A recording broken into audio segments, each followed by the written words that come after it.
Bonjour à toutes et à tous. Alors aujourd'hui, on va parler encore du développement personnel, mais on va parler surtout de deux spirales qui sont très importantes. Bon, bien sûr, c'est pas de la science physique, c'est du développement personnel, et c'est la spirale ascendante et la spirale descendante. Je vous mettrai une image, le lien d'une image de la spirale ascendante et descendante dans la description si j'y pense, sinon vous me la demanderez en commentaire parce que j'ai tendance à un peu oublier de mettre les trucs que je dis. Donc bon. Alors, la spirale ascendante, c'est que ça monte, et la spirale descendante, c'est que ça descend. Ça, c'est très simple. Et la spirale descendante, c'est fait, en fait toutes les émotions négatives, alors que la spirale ascendante, c'est toutes les émotions positives. Sachant que dans la spirale descendante, plus on descend dans les sentiments, dans les émotions, et plus on diminue notre taux vibratoire et notre champ attractif, alors que la spirale ascendante, plus on monte, et plus on monte notre taux vibratoire, et plus on accède à l'activation de la loi d'abondance, de la loi d'attraction. Je vous parle un peu de la loi d'attraction parce que c'est quand même relativement intéressant de savoir ces secrets et donc de pouvoir les appliquer et ainsi de l'activer. Bon, moi je suis en apprentissage pour la maîtriser, donc je ne vais pas vous faire des vidéos sur la loi d'attraction. Bon, sinon vous pouvez très bien aller regarder sur la chaîne YouTube de Farake ou Farah Coach et vous verrez bien. Elle est drôle quand même aussi, cette femme. En tout cas, certaines vidéos m'ont fait rire. Même si c'était pour nous, les mecs, qu'on en prenait un peu dans notre grade, ça me faisait vachement rire. Ou aussi la fois où il y avait une guêpe ou je sais pas quoi. J'étais plein de rire alors que même moi, j'aurais vite décampé. Parce que j'aime pas tout ce qui est, tous les insectes qui ont un dard et qui piquent. J'ai horreur de ça. Ça me fout les jetons. Donc si on veut me faire chier, il y a juste à faire ça. Bon, on retourne à la spirale ascendante et descendante et on oublie mes phobies. Alors, donc pour ces deux spirales, elles sont complémentaires, mais après, on peut ne pas être tout le temps dans la spirale ascendante. Il arrive que des fois on ait quelques émotions négatives. Mais ça, c'est pas le temps qu'on apprend à switcher. Parce que c'est plus important, switcher. Parce que si on laisse trop longtemps l'émotion négative nous bouffer, comme je vous dis, ça va vous faire descendre dans le taux vibratoire.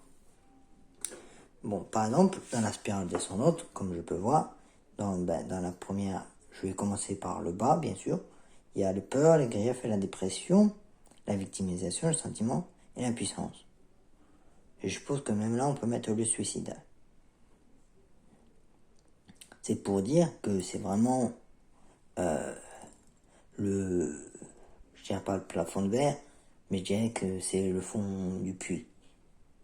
Et en plus, sans fin, pour pas faire mieux.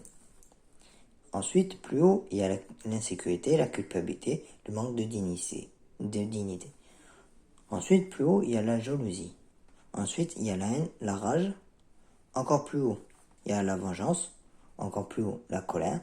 Encore plus haut, le découragement. Encore plus haut, le blâme. Encore plus haut, l'inquiétude. Encore plus haut, le doute. Encore plus haut, le découragement. Encore plus haut, se sentir écrasé, dépassé, harassé. Encore plus haut, frustration, irritation, impatience. Encore plus haut, pessimisme. Et encore plus haut, ennui. Et là, on a fini la spirale descendante. Comme vous pouvez voir, du plus bas au plus haut, on avait les émotions les plus fortes ou moins fortes. Parce que la peur, c'est vraiment une grosse émotion bien forte, négative. Alors que l'ennui, c'est rien de bien spécial, quoi. C'est comme on s'endort à un cours de philo ennuyeux. Donc voilà, je vais vous parler maintenant de la spirale ascendante. Alors, je vais faire pareil, je vais commencer du bas au plus haut. Donc je vais monter au fur et à mesure. Donc il y a le contentement, ensuite l'espoir, ensuite l'optimisme, ensuite croyance et attente positive, ensuite enthousiasme, ensuite passion, et ensuite joie de vivre, créativité, soif de connaissance, liberté, autonomie, appréciation et gratitude. Vous voyez déjà la gratitude, ça, on peut l'utiliser. On l'utilise pour activer la loi d'attraction. Parce que quand on est gratitude, ça facilite le chemin vers la loi d'attraction. Bon, il y a d'autres types, mais bon, de toute façon, la YouTubeuse Farake vous le dira tout aussi bien.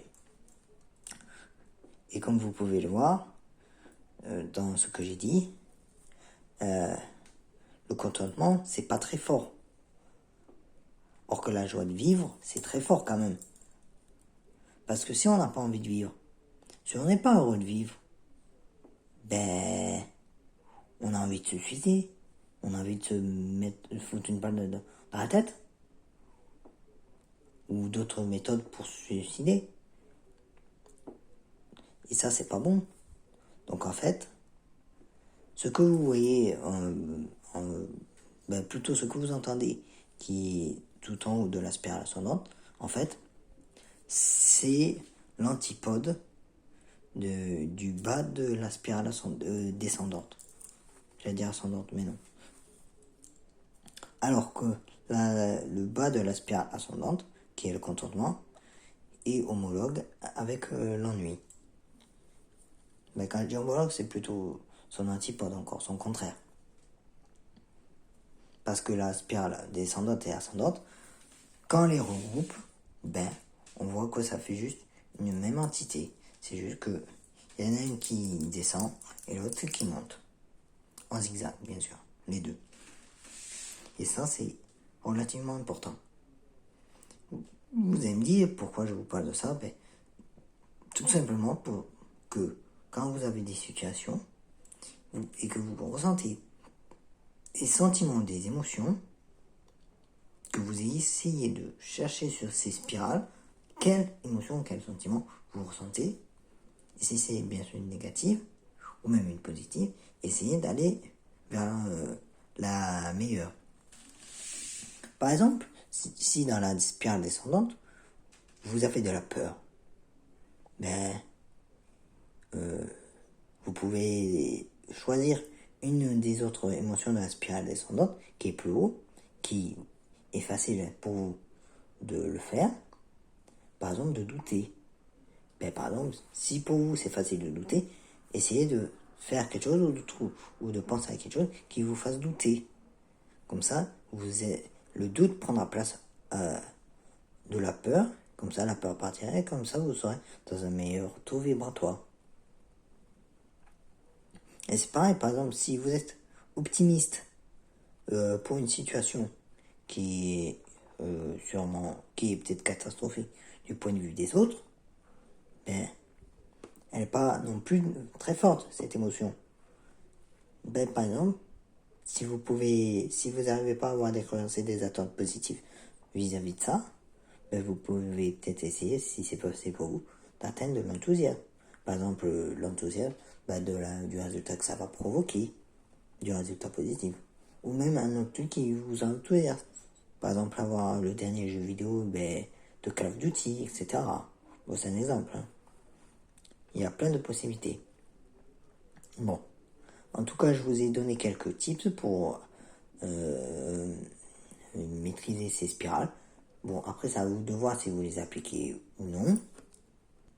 Bien sûr, il faut que si vous vous engagez à faire ce petit exercice, c'est bien sûr d'essayer de le faire le plus possible et d'essayer d'atteindre les fréquences plus hautes. Par exemple, comme je ne vais pas vous redonner d'autres exemples parce que vous en avez déjà eu assez. Parce que c'est quand même si vous ne voulez pas maîtriser la loi d'attraction, c'est quand même très important pour votre mindset, pour votre état d'esprit, d'atteindre les plus hautes fréquences, et ainsi que pour vos contacts, vos proches. ou même vos contacts professionnels.